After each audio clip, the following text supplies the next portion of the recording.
Medically آج بھی 9 سال کی عورت کا بالغہ ہونا ثابت ہے، لیکن لاکھوں میں کوئی ایک، اور ہم مانتے ہیں کہ ہماری ماں لاکھوں نہیں اربوں میں ایک تھی، جس کو اللہ نے ڈیوٹی سونپی کہ اس نے نبی علیہ السلام کی آئلی زندگی کو ٹرانسفر کرنا تھا، اور حضور کی وفات کے بعد 47 سال تک بغیر اولاد کے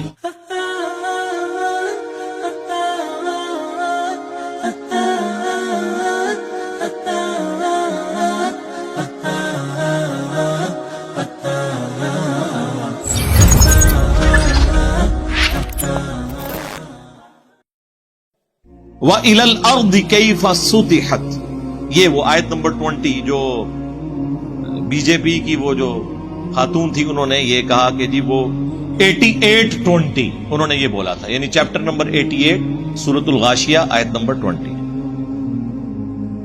اور زمین کی طرف دیکھا کہ ہم نے اسے کیسا بچھونا بنایا۔ اس سے انہوں نے یہ پلی لی کہ زمین فلیٹ ہے۔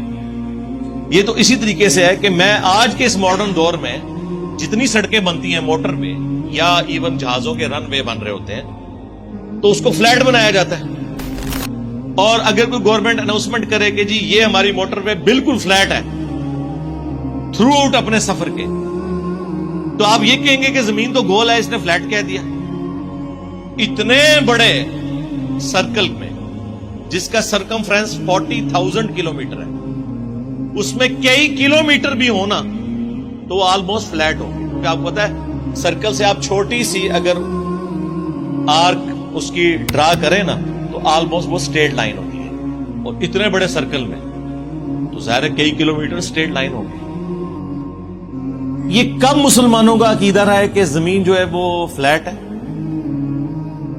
یہ صرف گوگل میں جا کے دیکھ لیں کہ زمین کا سرکمفرنس کیلکولیٹ کس نے کیا ہے، ایک مسلمان نے، البیرونی نے،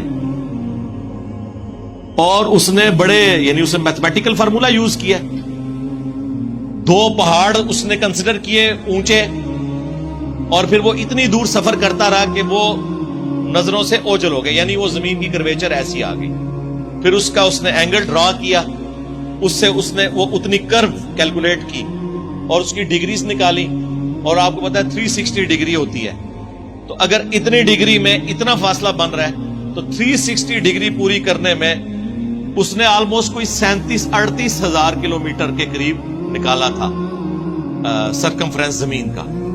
باقاعدہ اسے عباسی خلیفہ نے انعام دیا تھا اس کے اوپر، ہمارے سب کانٹیننٹ سے بھی وہ ہو کے گیا ہے، بہت بڑا میتھمیٹیشین بھی تھا اور وہ ہسٹورین بھی تھا، ورنہ تو ہونا چاہیے تھا اسے خلیفہ وقت جو ہے وہ پھانسی دے دیتا کہ تو نے زمین کو گول ثابت کر دیا، قرآن میں تو لکھا ہے فلیٹ، اور خلیفہ بھی وہی نہیں کہ وہ پنجابی خلیفہ تھا، عربی جاننے والے تھے، قرآن جاننے والے تھے، وہ دنیاوی طور پہ وہ جتنے بھی سخت گیر بادشاہ تھے، لیکن اس وقت سکولنگ کی تعلیم یہی ہوتی تھی کہ تمام بادشاہوں نے قرآن کا علم حاصل کیا ہوتا تھا، حدیث کا علم حاصل کیا ہوتا تھا، مدرسوں سے تعلیم حاصل کی ہوئی ہوتی تھی۔ مدرسے یہ والے نہیں، یعنی وہ کسی استاد کے ساتھ اٹیچ ہو جاتے تھے، وہی اس کو سارے سبجیکٹ سکھاتا تھا، اور پھر استاد جہاں ٹریول کرتا تھا وہ اپنے اسٹوڈنٹ 8-10 سال لے کے جاتا تھا، یہ سٹائل تھا اس میں۔ تو یہ تو اندازہ لگا لیں ان لوگوں کا کہ اگر قرآن کی آیت کا یہی مطلب مسلمانوں نے لیا ہوتا تو جب مسلمان سپر پاور تھے تو زمین گول کہنے والوں کو قتل کر کے رکھ دیتے، ایسا ہے ہی نہیں۔ قرآن لٹریچر کی زبان میں بات کرتا ہے، اور جب قرآن بچھونے کی بات کر رہا ہے تو اس سے مراد سٹیبلٹی اور چلنے کے لیے، ظاہر ہے کہ جتنے ایریے میں ہم چل رہے ہوتے ہیں اس میں تو وہ سٹریٹ لائن کے طور پر ایک سٹریٹ زمین کے طور پر اویلیبل ہوتی ہے ہمارے پاس چلنے کے لیے۔ آج بھی امریکہ کے اخباروں میں یا ان کی خبروں میں سن رائز اور سن سیٹ آتا ہے، تو کیا ہم امریکہ کا مذاق اڑائیں گے کہ سورج تو غروب ہی نہیں ہوتا، تو یہ آپ نے کیوں لکھا ہے سن رائز اور سن سیٹ؟ تو وہ آپ کو سمجھائیں گے اور کہیں گے رکو ذرا، صبر کرو، ہم لٹریچر کی زبان میں اور کامن بندے کی آبزرویشن میں بات کر رہے ہیں کہ سورج نکلا اور سورج غروب ہوا۔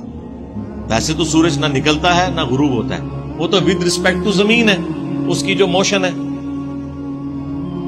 جو پورا سولر سسٹم ہے، جو اس ارتھ کی اپنی روٹیشن ہے، اپنے